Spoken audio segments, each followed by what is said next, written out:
Hello friends, नोंथांमोननो मोनसे video लानानै फैलायबाय। स' बिदिब्ला नोंथांमोना भिडिअखौ नायलांदो जोबजासिम आरो चेनेलाव गोदानफोर हाबफैदोंब्ला चेनेलखौ साबस्क्राइब खालामना लाबानो जाबाय, लोगोसे बेल आइकनावबो थुना होबानो जाबाय। जेब्ला आं गोदान भिडिअ आपल'ड खालामगोन अब्ला नोंथांमोननिसिम नटिफिकेसन मोनहैगोन।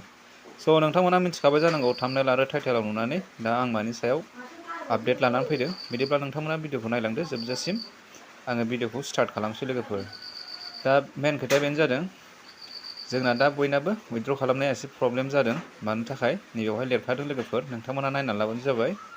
दा नैबेयाव लिरदों, dear YBY members, the company has contacted relevant charities in India and plan to raise a charity fund of 200 million rupees before August 30 to make corresponding contribution to children education in poor area of India, women's rights and attention to vulnerable group contribution in order to thank all members for their support and reflect and social value of YBY Group Company.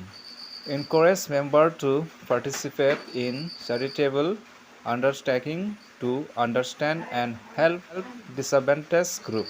माने बेयाव मा बुंनाय जादों लोगोफोर, बेवहाय लिरदों 200 million rupees बिफोर August 30, माने 200 मिलियनखौ माने बिथांमोना 30 आगस्टनि सिगां गोरिबफोरनो बेवहाय डनेसन होगोन होननानै बुंनाय जादों लोगोफोर। नोंथांमोनाबो फरायनानै नायबानो जाबाय। आरो नै बेवहाय हिन्दीनिबो लिरदों, बेवहायबो दङ नै हिन्दीनिखौबो नोंथांमोना फरायनो हागोन। मानि थाखाय दा उइथड्रआ प्रब्लेम जादों होनोब्ला, बिथांमोनहा दा बे फैसाखौ ओरैबायदि बुथुमगासिनो दं आरो दा मानि थाखाय डाबल ट्रेडिं खालामहोदों, माने बिथांमोना बेनिफिटखौ मोननायनि थाखाय आरो खालामहोदों लोगोफोर। दा बे डनेसनखौ होनो थाखाय बिथांमोना डाबल ट्रेडिं खालामहोदों गोरिब गुन्द्राफोरनो, माने डनेट होगोन आरो लोगोफोर दै, बेवहाय लिरनाय मथे दै लोगोफोर। दा बिनि थाखायनो जोंनि उइथड्र खालामनायफ्रा एसे प्रब्लेम जागोन।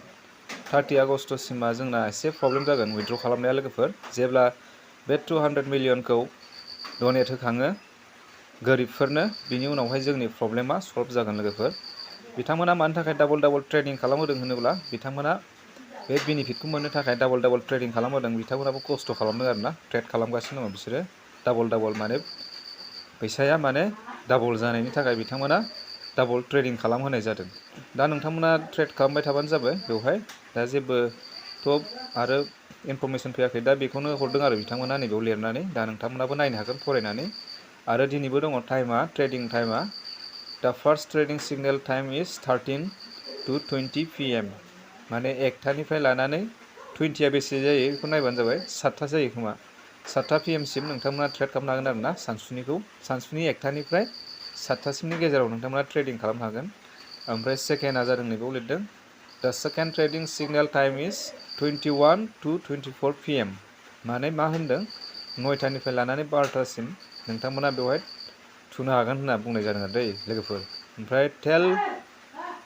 ओमफ्राय लिरदों गाहायाव, प्लिज टेल अल मेम्बार्स टु टेल इच आदार that the more principal you have, more profit you will get.